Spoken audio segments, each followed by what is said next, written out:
प्यारे बच्चों, आज हम वर्ग दसम के प्रश्नावली 5.3 के प्रश्नों को लेकर आए हैं, जिसमें हम आज सबसे पहले समझेंगे प्रश्नावली 5.3 में कौन कौन सूत्रों का प्रयोग करेंगे।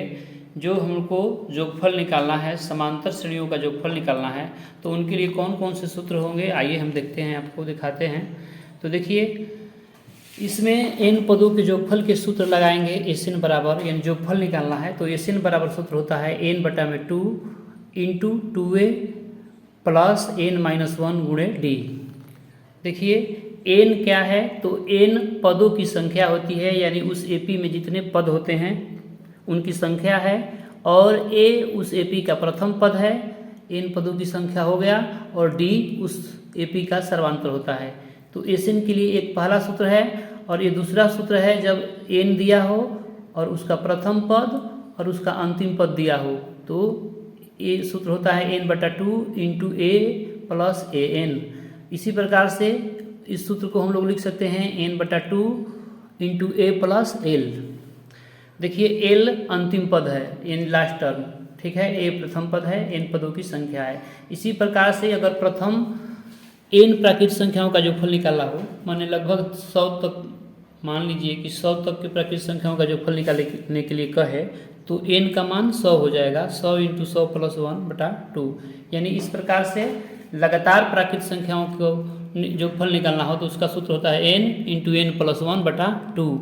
n उनकी संख्या होगी, प्राकृतिक संख्याओं की संख्या होगी। इस प्रकार से हम सूत्रों को प्रयोग मिलाएंगे इसमें।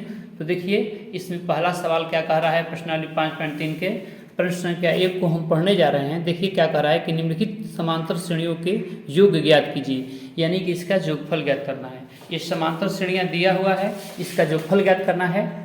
तो किस प्रकार से योगफल ज्ञात करेंगे, आइए इसको समझिए। अगर यह वीडियो आपको पसंद आएगा तो इस वीडियो को लाइक, सब्सक्राइब और शेयर जरूर कीजिएगा।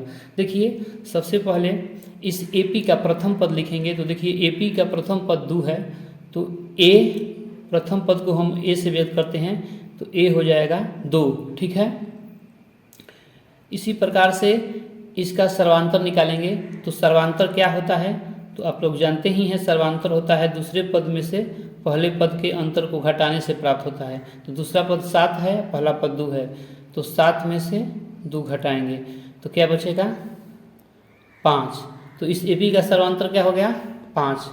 अब देखिए, इसमें कितने पदों का योगफल निकालने के लिए कह रहा है, तो 10, यानी n कितना है 10 है, यानी पदों की संख्या क्या है 10। इसमें 10 पदों तक का योगफल निकालने के लिए कह रहा है, तो n हो गया हमारा 10।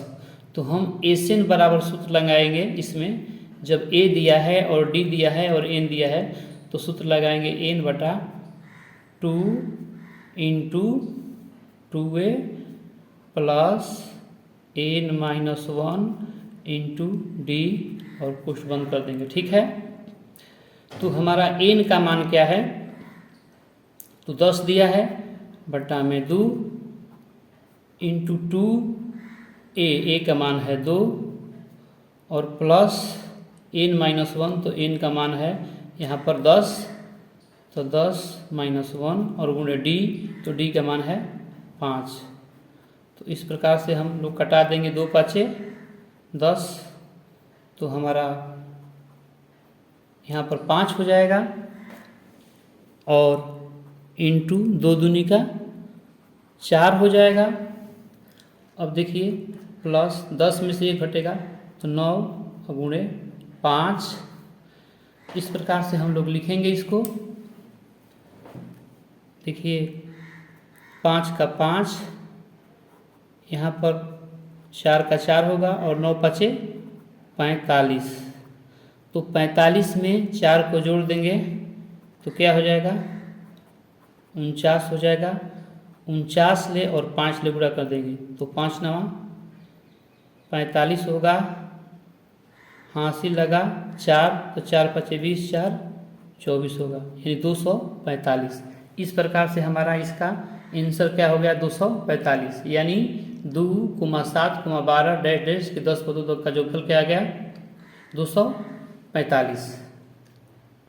तो हमारा दूसरा सवाल है, इस प्रश्न संख्या 1 का दूसरा सवाल है प्रश्नावली 5.3 का, कि -37 -33 -29 डैश डैश के 12 पदों तक का योगफल याद करना है। तो देखिए सबसे पहले जो यह AP है, इस AP का पहला पद जो है A -37 है। देखिए पहला पद -37 है, इसका सर्वांतर निकालेंगे D। तो देखिए दूसरे पद में से पहले पद के अंतर को सर्वांतर कहते हैं। तो -33 में से दूसरा पद -33 है, में से घटाएंगे -37 को। तो देखिए ये घटाएंगे तो -33 का 33, ये माइनस और माइनस क्या हो जाएगा +37, यानी +37 में से 33 घटाएंगे तो बचेगा 4। क्या बचेगा 4। तो इस प्रकार से हमारा यहाँ पर सर्वांतर जो है D 4 आया। और कितने पदों के निकालने के लिए कह रहा है, तो n का मान है 12 पदों का मान निकालने के लिए कह रहा है। तो हम लोग SN का सूत्र जो लगाए लिखे हैं n/2 × 2a + n-1 × D, इसी सूत्र पर हम लोग इसको बनाएंगे। तो हमारा n का मान है 12/2 × 2 × a का मान है -37 प्लस यहाँ n का मान 12 - 1 × D का मान है हमारा 4। तो यहाँ पर 4 रख देंगे। ठीक है, ये 6 दूनी का 12 कट गया। तो हमारा यहाँ पर बचा 6 × 37 दूनी 74 - 37 दूनी क्या होता है 74 हो गया, प्लस 12 में से 1 घटाएंगे तो 11 × 4। इस प्रकार से हमारा 6 × -74 प्लस 1 चौक 44, 1 चौक 44 आया। यानी 44 में से 74 घटा देंगे तो क्या बचेगा 44 में से 74 घटेगा। ये हम माइनस है, ये प्लस है। तो 44 में से 74 घटाएंगे तो 4 में से 4 घटेगा 0, गुणा में 0 और 7 में 4 घटेगा 3। और यहाँ माइनस है ज़्यादा में, अब प्लस है कम वाले अंक में, तो यह माइनस में होगा क्योंकि प्लस 44 में से 74 घटाएंगे तो माइनस में 30 बचेगा। तो -30 ले और 6 से गुणा होगा तो -180 हमारा योगफल प्राप्त हुआ। हमारा प्रश्न संख्या इसमें तीसरा क्या कह रहा है, तो देखिए प्रश्न संख्या 3 कह रहा है कि 0.6, 1.7, 2.8 डैश डैश के 100 पदों तक का योगफल ज्ञात करना है। 100 पदों तक का योगफल ज्ञात करना है। तो इस AP का जो प्रथम पद A है वह 0.6 है। हम लोग सर्वांतर निकालेंगे D। तो दूसरा पद 1.7 में से घटा देंगे 0.6। तो देखिए यहाँ 7 है पॉइंट के बाद, यहाँ 6 है तो 7 में से 6 घटेगा 1 बचेगा। और यहाँ 1 में 0 घटेगा 1 बचेगा। 1 अंक के बाद पॉइंट है तो 1.1 हमारा D आ गया 1.1। ठीक है, अब इसका जो पदों की संख्या है कितना है तो 100 है, यानी 100 पदों का योगफल निकालना है। तो SN का सूत्र वही लगाएंगे जो हम लोगों ने लिखा था शुरू में। देखिए n/2 × 2a + n-1 × D। तो देखिए n का मान यहाँ पर दिया है 100, तो 100 लिख देंगे बटा में 2 × 2a, a का मान है 0.6 प्लस n-1, तो n का मान 100 - 1 × D, D का मान है 1.1। ठीक है, यह कट जाएगा 50 दूनी 100, यानी कि 50 × 6 दूनी क्या होता है 12, गुणा कर देंगे। एक अंक के बाद पॉइंट है तो 1.2 आ जाएगा। 0.6 से 2 से गुणा करने पर 1.2 होगा। 100 में से 1 घटाएंगे तो 99 होगा, 99 × 1.1। इस प्रकार से हमारा 99.1 आया।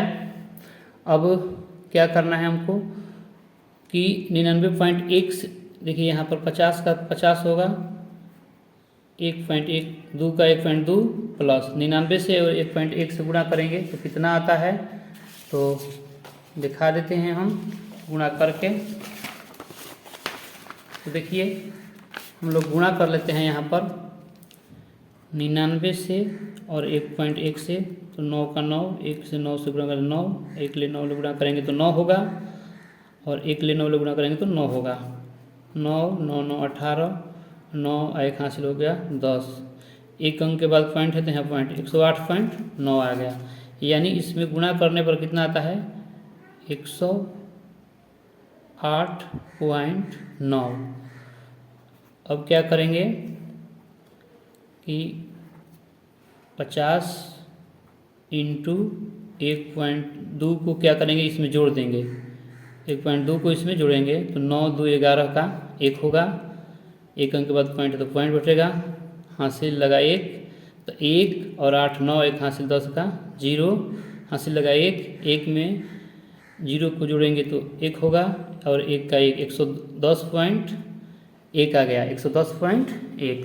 अब 110.1 से और 50 ले गुणा कर देंगे, तो 10.1 ले और 50 ले गुणा करेंगे तो कितना आता है देखिए, 110.1 से और 50 ले गुणा करते हैं, 0 से 0 0 एक कम, 0 से 0 ले 1 ले गुणा करें तो 0 होगा, 0 से 0 होगा, 0 ले 1 ले 0, 0 ले 1 ले 0 होगा, 5 से 1 से 5 होगा, 5 ले 0 ले 0 हो जाएगा, 5 ले और 1 ले गुणा करेंगे तो 5 होगा, और 5 से 1 से गुणा करेंगे तो 5 होगा, जोड़ेंगे 5। देखिए एक अंक के बाद पॉइंट है तो यहाँ पॉइंट बैठेगा, यानी पॉइंट के बाद पहले जो 0 है उसका वैल्यू, पॉइंट के पहले 0 है उसका वैल्यू क्या हो जाएगा ख़त्म, तो 5505 आया हमारा।